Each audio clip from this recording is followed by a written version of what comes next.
Bayangkan sejenak perasaan saat kamu berdiri di tepi pantai menjelang senja atau berjalan pelan di tengah hutan yang sunyi. Napas terasa lebih dalam, pikiran melambat, dan tubuh seolah kembali pulang. Pertanyaannya, apakah ketenangan itu hanya sugesti psikologis atau ada sesuatu yang benar-benar bekerja di balik layar biologi kita, sebuah koneksi nyata antara tubuh manusia dan alam tempat kita berpijak? Selama ini kita diajarkan bahwa bumi hanyalah batu besar yang mengambang di ruang hampa. Padahal, secara fisika, planet ini hidup dan aktif. Bumi terus bergetar, memancarkan energi elektromagnetik yang stabil, ritmis, dan konstan, layaknya detak jantung raksasa yang tak pernah berhenti sejak ribuan tahun lalu. Fenomena denyut ini bukan metafora puitis, melainkan fakta ilmiah. Para ilmuwan menamainya Schumann resonance, sebuah resonansi elektromagnetik alami yang terjebak antara permukaan bumi dan lapisan ionosfer. Frekuensi dasarnya memiliki angka yang sangat spesifik, 7,83 Hz, sebuah nilai yang terus muncul dalam pengukuran selama puluhan tahun. Disinilah kebetulan yang membuat banyak peneliti terdiam. Frekuensi 7,83 Hz ini berada tepat di wilayah yang sangat familiar bagi otak manusia. Ia berada di perbatasan halus antara gelombang alfa dan theta, kondisi mental di mana manusia merasa rileks, fokus, intuitif, dan emosionalnya stabil. Terlalu presisi untuk dianggap sekadar kebetulan biasa. Pertanyaan besarnya pun muncul. Apakah ini hanya angka yang kebetulan sejajar, atau mungkinkah otak manusia berevolusi dengan ritme alam sebagai latar belakangnya? Apakah sistem saraf kita, secara tak sadar, menari mengikuti irama elektromagnetik planet yang menjadi rumah kita sejak lahir? Inilah alasan mengapa topik ini penting dibahas di gelombang otak. Kita tidak sekadar bicara tentang sains abstrak, tetapi tentang dampaknya pada suasana hati, kualitas fokus, kestabilan emosi, hingga kesehatan mental di era modern yang penuh gangguan. Jika ada frekuensi alam yang mempengaruhi pikiran kita, memahami hal itu berarti memahami diri sendiri lebih dalam. Dalam video ini, kita tidak akan berhenti pada teori atau narasi romantis. Kita akan menyelami eksperimen ilmiah yang dilakukan di bunker bawah tanah, menyingkap fakta tentang kristal magnetik mikroskopis di dalam otak manusia, dan melihat bagaimana tubuh bereaksi saat diputus dari sinyal alami bumi. Namun sebelum melangkah terlalu jauh ke spekulasi dan klaim populer, kita perlu melakukan satu hal penting, memahami sains dasarnya terlebih dahulu. Mari kita dengarkan nyanyian planet ini dari sudut pandang fisika, agar kita tahu mana yang fakta, mana yang asumsi, dan mana yang hanya ilusi narasi.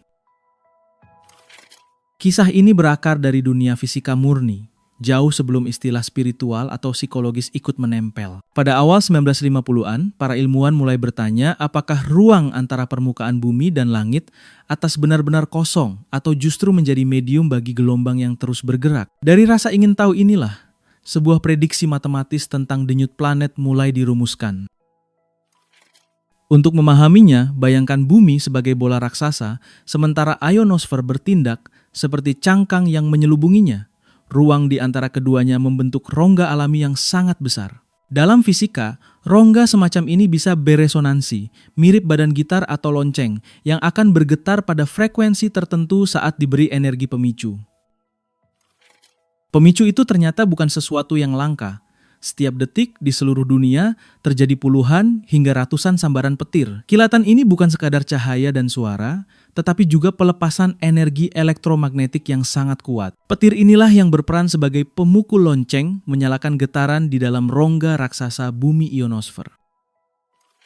Gelombang yang tercipta tidak menghilang begitu saja. Ia memantul, berkeliling planet, lalu bertemu kembali dengan dirinya sendiri. Ketika gelombang-gelombang ini saling menguatkan, terbentuklah apa yang disebut gelombang berdiri, sebuah pola stabil yang terus ada selama sumber energinya, yakni petir, tetap aktif di suatu tempat di bumi. Dari sinilah angka 7,83 Hz muncul. Secara sederhana, frekuensi dasar resonansi ini ditentukan oleh kecepatan rambat gelombang elektromagnetik dan keliling bumi. Perhitungan fisika menunjukkan bahwa hasilnya jatuh tepat di kisaran tersebut, menjadikannya nada fundamental dari alat musik bernama planet kita. Menariknya, resonansi ini tidak hanya satu nada. Ada harmonik lain yang muncul pada frekuensi lebih tinggi, seperti sekitar 14, 20, dan 26 Hz. Namun di antara semuanya, 7,83 Hz adalah yang paling kuat, paling stabil, dan paling dominan, seperti nada dasar yang menopang seluruh harmoni di atasnya. Meski stabil, frekuensi ini bukanlah angka mati.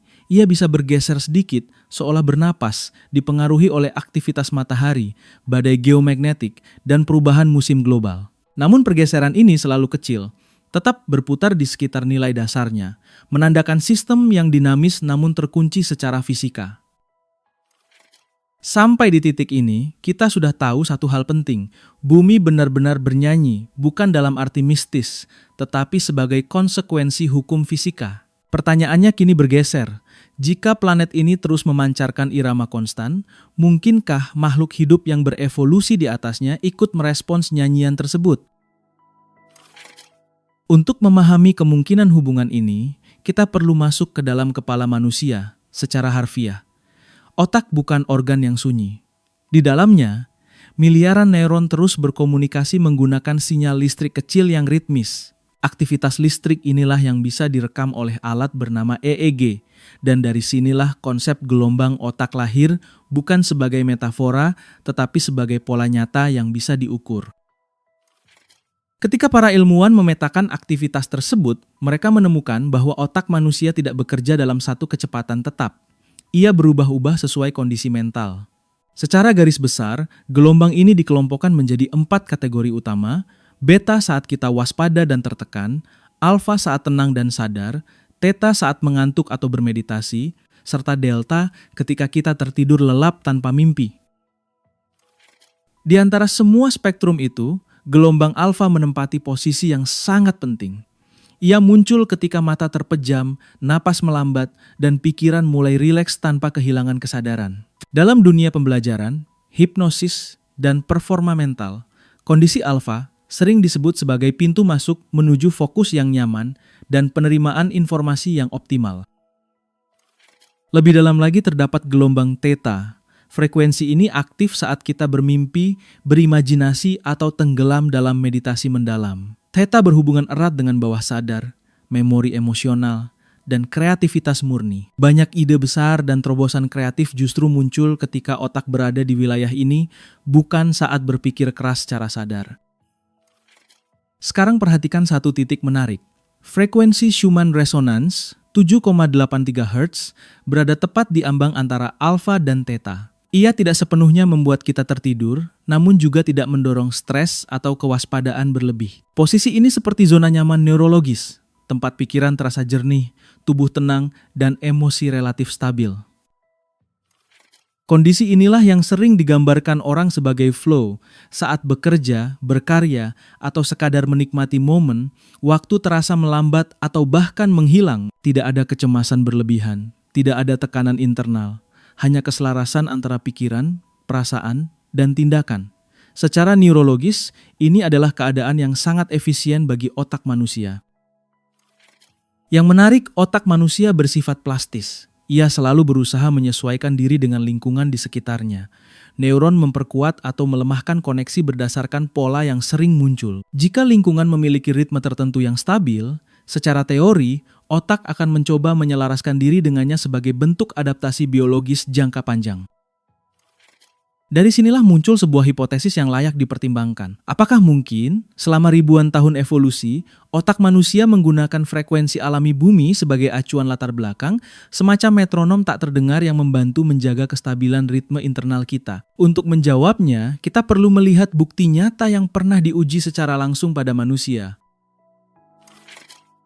Hipotesis tentang sinkronisasi otak dan frekuensi bumi tidak akan berarti tanpa pengujian nyata. Pada dekade 1960-an, seorang peneliti bernama Rutger Wever di Institut Max Planck, Jerman, melakukan eksperimen berani yang kelak menjadi salah satu fondasi ilmiah terpenting dalam pembahasan ini. Tujuannya sederhana namun radikal, melihat apa yang terjadi pada manusia ketika benar-benar diputus dari ritme alam planetnya. Wever membangun fasilitas penelitian di dalam bunker bawah tanah yang dilapisi timbal. Ruangan ini dirancang untuk memblokir hampir seluruh medan elektromagnetik alami dari luar, termasuk sinyal Schumann resonance. Para relawan tinggal di sana selama berminggu-minggu, tanpa jam, tanpa sinar matahari, dan tanpa petunjuk waktu apapun dari dunia luar.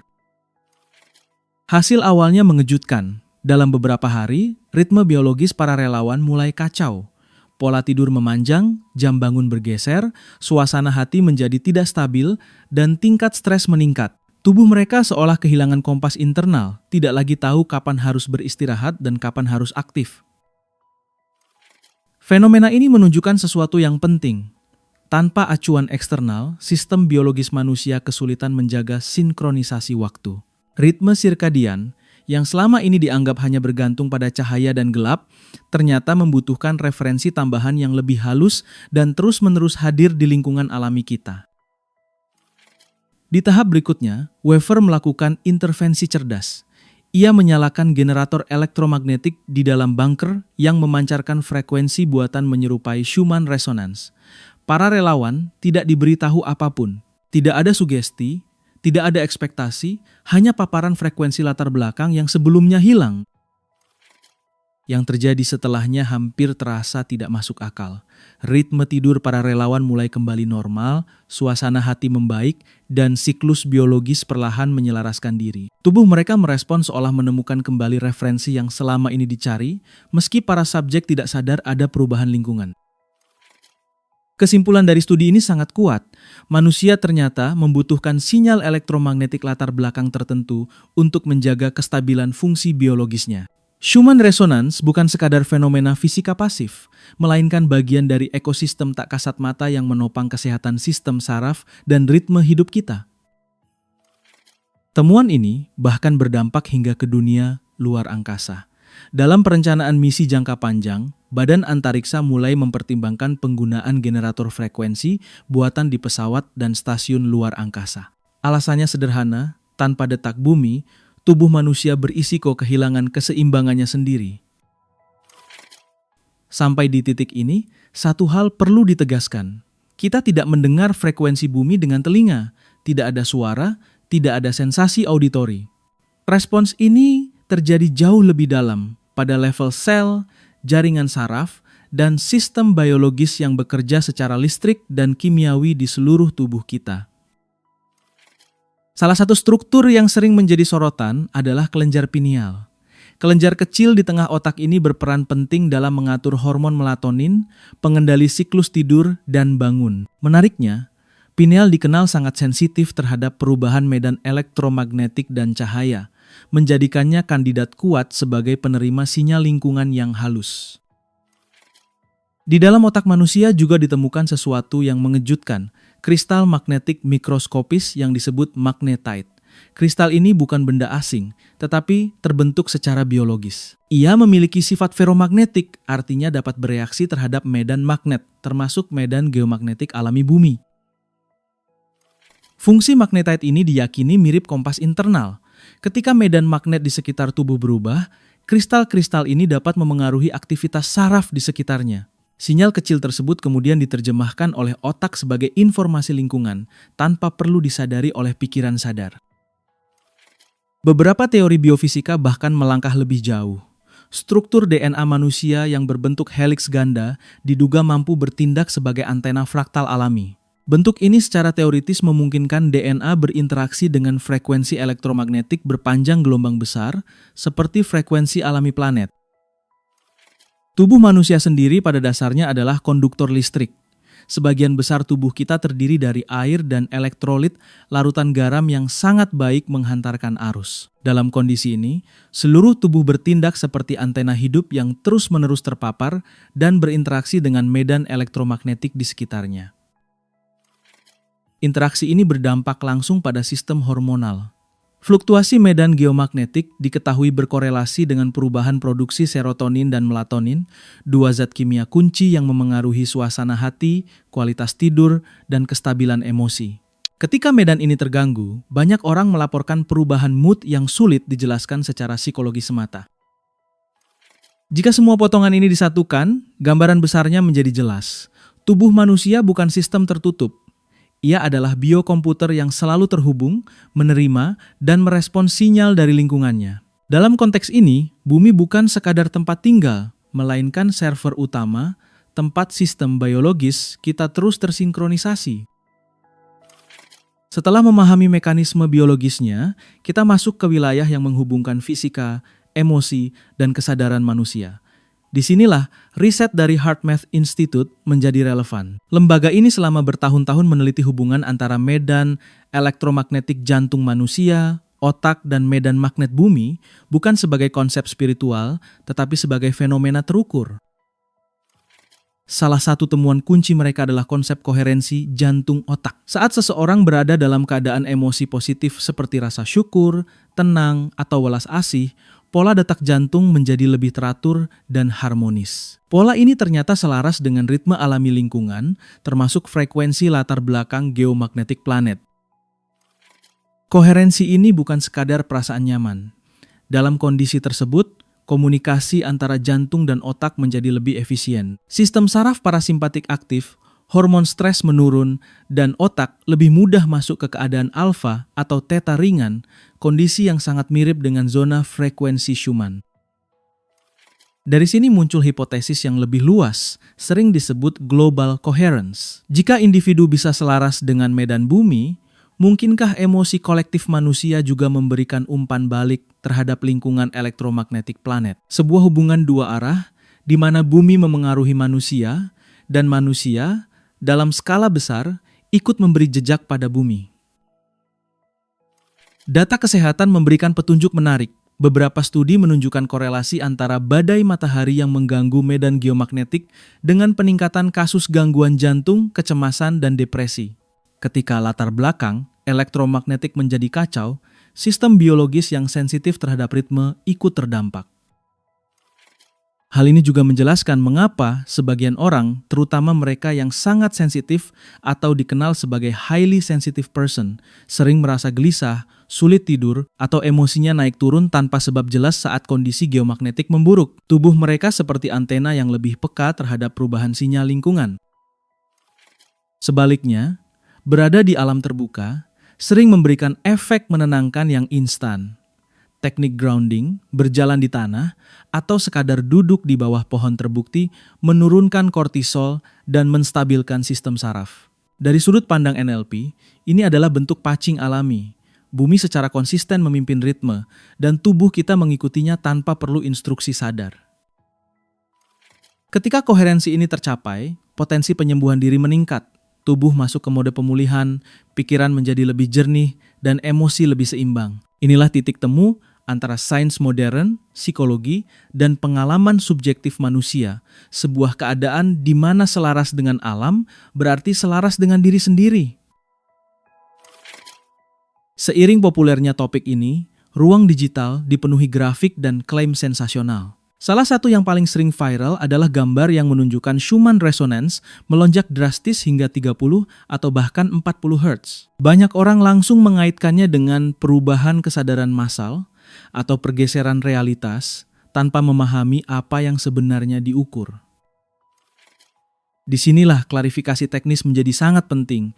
Yang sering melonjak dalam grafik tersebut bukanlah frekuensi dasarnya, melainkan amplitudo atau kekuatan sinyalnya. Frekuensi fundamental bumi tetap berada di sekitar 7,83 Hz.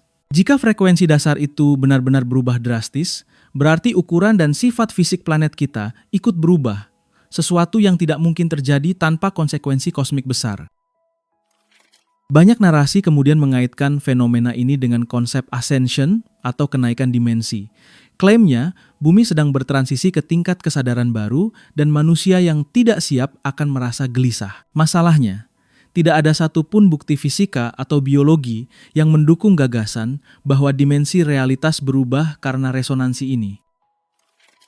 Perasaan bahwa waktu berjalan lebih cepat juga sering diseret ke dalam narasi tersebut. Padahal, sains psikologi telah lama menjelaskan bahwa persepsi waktu sangat dipengaruhi oleh dopamin, stres, rutinitas, dan beban kognitif. Saat hidup semakin padat dan perhatian terfragmentasi, otak merasa waktu melompat tanpa ada hubungan langsung dengan perubahan frekuensi bumi. Fenomena ini kemudian dimanfaatkan oleh industri pemasaran. Berbagai alat, gelang, hingga generator frekuensi Schumann dijual dengan harga tinggi, sering kali disertai klaim berlebihan. Beberapa produk mungkin memberikan efek relaksasi, tetapi tanpa bukti mekanisme yang jelas, klaim tersebut lebih dekat ke gimmick daripada terapi berbasis sains. Penting untuk membedakan antara efek placebo dan efek biofisika nyata. Sugesti memang kuat dan rasa percaya bisa memicu respons tubuh yang positif. Namun, mencampur-adukan sugesti dengan klaim ilmiah tanpa data hanya akan menciptakan kebingungan dan merusak pemahaman publik tentang sains sebenarnya. Disinilah sikap skeptis yang sehat dibutuhkan. Skeptis bukan berarti menolak segalanya, melainkan berani bertanya, memeriksa sumber, dan membedakan mana korelasi, mana sebab akibat. Channel Gelombang Otak berdiri di posisi ini, mencintai sains tanpa terjebak sensasi. Intinya sederhana namun penting. Schumann resonance memang nyata dan fluktuasi intensitasnya terbukti memengaruhi sistem biologis dan emosi manusia. Tetapi ia bukan tiket instan menuju pencerahan kosmik. Memahami kebenaran yang sebenarnya jauh lebih memberdayakan daripada mempercayai mitos yang terdengar indah namun kosong. Masalahnya, manusia modern tidak lagi hidup di lingkungan yang sama dengan nenek moyangnya. Kita dikelilingi hutan beton, gedung bertingkat, aspal, dan material sintetis yang memisahkan tubuh dari tanah. Lapisan-lapisan ini secara fisik menghambat pertukaran listrik alami antara tubuh dan bumi, membuat koneksi yang dulu konstan kini menjadi terputus-putus. Di saat yang sama, kita hidup di tengah lautan frekuensi buatan manusia, Wi-Fi, jaringan seluler 4G dan 5G, listrik rumah tangga, serta perangkat elektronik memancarkan medan elektromagnetik tanpa henti. Fenomena ini sering disebut electromagnetic smog, sebuah kabut sinyal tak terlihat yang memenuhi ruang hidup kita setiap hari. Masalah utamanya bukan sekadar keberadaan sinyal ini, melainkan perbandingan kekuatannya. Frekuensi buatan manusia memiliki amplitudo jutaan kali lebih kuat dibanding bisikan lembut Schumann resonance. Ibarat musik klasik yang diputar pelan, sinyal alami bumi tenggelam di tengah hiruk-pikuk pasar elektronik modern. Dalam kondisi penuh gangguan ini, sistem saraf kesulitan menangkap ritme penenang dari lingkungan. Otak menerima terlalu banyak sinyal cepat dan tajam, sementara sinyal lambat dan stabil nyaris tak terdengar. Akibatnya, tubuh kehilangan referensi alami untuk kembali ke kondisi tenang dan seimbang. Dampaknya mulai terasa di level biologis. Banyak penelitian mengaitkan paparan elektromagnetik buatan yang tinggi dengan gangguan tidur, kecemasan kronis, kelelahan mental, dan sulitnya otak masuk ke fase relaksasi mendalam. Bukan karena teknologi itu jahat, tetapi karena tubuh kita belum berevolusi untuk hidup di dalam kebisingan elektromagnetik konstan. Dalam keadaan ini, sistem saraf simpatik terus aktif. Tubuh berada dalam mode siaga, fight or flight, seolah ada ancaman yang tak pernah benar-benar pergi. Tanpa sinyal latar belakang bumi yang menenangkan, sistem saraf parasimpatik kesulitan mengambil alih peran pemulihan. Fenomena ini bahkan memiliki nama, Nature Deficit Disorder. Bukan penyakit resmi, tetapi istilah untuk menggambarkan dampak nyata dari kurangnya paparan alam terhadap kesehatan mental dan emosional manusia. Kita terhubung ke internet sepanjang waktu, tetapi terputus dari jaringan yang paling mendasar, alam itu sendiri. Pertanyaannya kini menjadi sangat praktis. Jika sinyal alami bumi tertutup oleh kebisingan modern, apakah masih ada cara bagi kita untuk menyetel ulang sistem saraf? Bagaimana manusia modern bisa kembali mendengarkan ritme yang selama ribuan tahun menjaga keseimbangannya? Setelah memahami tantangannya, kita masuk ke bagian terpenting, apa yang bisa dilakukan secara nyata. Solusi paling sederhana, sekaligus paling alami adalah grounding atau earthing. Berjalan tanpa alas kaki di atas tanah, rumput, atau pasir memungkinkan tubuh menyamakan potensial listriknya dengan bumi, sebuah proses biologis yang dulu terjadi otomatis sebelum manusia hidup di atas beton. Secara ilmiah, kontak langsung dengan tanah memungkinkan transfer elektron bebas dari permukaan bumi ke tubuh. Elektron ini berperan sebagai antioksidan alami yang membantu menetralkan radikal bebas. Efeknya sering dirasakan sebagai sensasi tenang, hangat, dan stabil, bukan karena sugesti semata, tetapi karena perubahan nyata pada sistem listrik tubuh. Di sisi lain, gaya hidup digital perlu diberi jeda. Melakukan digital detox, terutama menjelang tidur, membantu sistem saraf menurunkan intensitas rangsangan. Mematikan Wi-Fi, menjauhkan ponsel, atau mengurangi paparan layar sebelum tidur memberi kesempatan otak kembali mendengar sinyal lambat yang selama ini tertutup kebisingan elektronik. Bagi yang sulit mengakses alam setiap hari, terapi suara menjadi alternatif. Menggunakan binaural beats atau audio dengan frekuensi 7,83 Hz melalui headphone dapat membantu otak masuk ke kondisi relaksasi mendalam. Ini bukan pengganti alam, tetapi jembatan sementara untuk membantu sinkronisasi gelombang otak. Teknik visualisasi juga memainkan peran penting. Dalam NLP, membayangkan akar yang tumbuh dari telapak kaki menembus tanah menciptakan rasa aman dan stabil. Visualisasi ini bekerja sebagai anchoring, menghubungkan sensasi tenang dengan citra alam, sehingga sistem saraf lebih cepat masuk ke mode pemulihan. Waktu juga berpengaruh. Pagi hari dan senja merupakan momen di mana ionosfer relatif lebih stabil. Menghabiskan waktu di luar ruangan pada jam-jam ini, meski hanya sebentar, dapat memberikan efek penyeimbangan yang lebih kuat dibanding waktu lain dalam sehari. Lingkungan tidur tidak kalah penting. Tidur dalam kondisi gelap total membantu kelenjar pineal bekerja optimal dalam memproduksi melatonin. Cahaya buatan di malam hari, sekecil apapun, dapat mengganggu proses ini dan memperlemah sensitivitas tubuh terhadap ritme alami bumi. Pada akhirnya, semua solusi ini bermuara pada satu perubahan mendasar, mindset, alam, bukan sekadar latar belakang atau tempat rekreasi, melainkan sumber daya biologis. Ketika kita memandang bumi sebagai charger bagi tubuh dan pikiran, kita mulai hidup selaras, bukan melawan ritme yang sejak awal membentuk kita.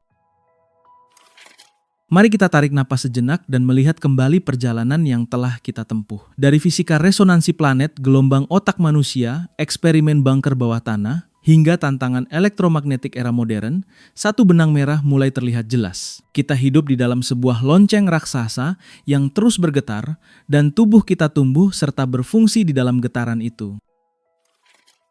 Pemahaman ini membawa kita pada satu kesadaran penting. Manusia bukan makhluk yang terpisah dari alam. Biologi kita bukan sistem mandiri yang berdiri sendiri, melainkan bagian dari jaringan besar yang teranyam dengan fisika planet tempat kita berpijak. Otak, jantung, dan sistem saraf berkembang dengan bumi sebagai latar belakangnya. Jika kembali pada pertanyaan utama video ini, jawabannya menjadi semakin tegas. Ya, ada hubungan yang tak terbantahkan antara frekuensi bumi dan otak manusia. Bukan dalam bentuk mistik atau dongeng kosmik, tetapi sebagai interaksi biofisika yang halus, konstan, dan berdampak nyata pada keseimbangan tubuh serta pikiran.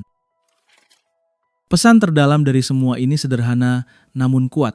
Otak manusia paling bahagia dan sehat ketika ia selaras dengan rumahnya. Ketika ritme internal kita sejalan dengan ritme alam, stres berkurang, emosi lebih stabil, dan kesadaran terasa lebih jernih. Bukan karena kita menjadi lebih tinggi, tetapi karena kita kembali ke keadaan alaminya. Maka setelah video ini berakhir, jangan berhenti pada pemahaman saja. Cobalah lakukan satu tindakan kecil. Keluar ruangan, sentuh tanah, rasakan udara, dan beri tubuh kesempatan untuk menyapa bumi kembali. Kadang, penyelarasan terbesar justru datang dari langkah yang paling sederhana. Kami juga ingin mendengar pengalamanmu. Apakah kamu merasa lebih damai saat berada di pantai, gunung, atau hutan? Apakah ada perbedaan nyata pada pikiran dan emosi ketika kamu dekat dengan alam? Ceritakan di kolom komentar, karena pengalaman personal seringkali menjadi jembatan terbaik antara sains dan kehidupan nyata.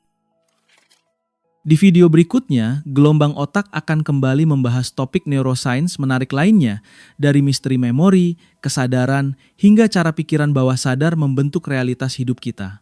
Pastikan kamu tetap terhubung agar tidak melewatkan pembahasan selanjutnya.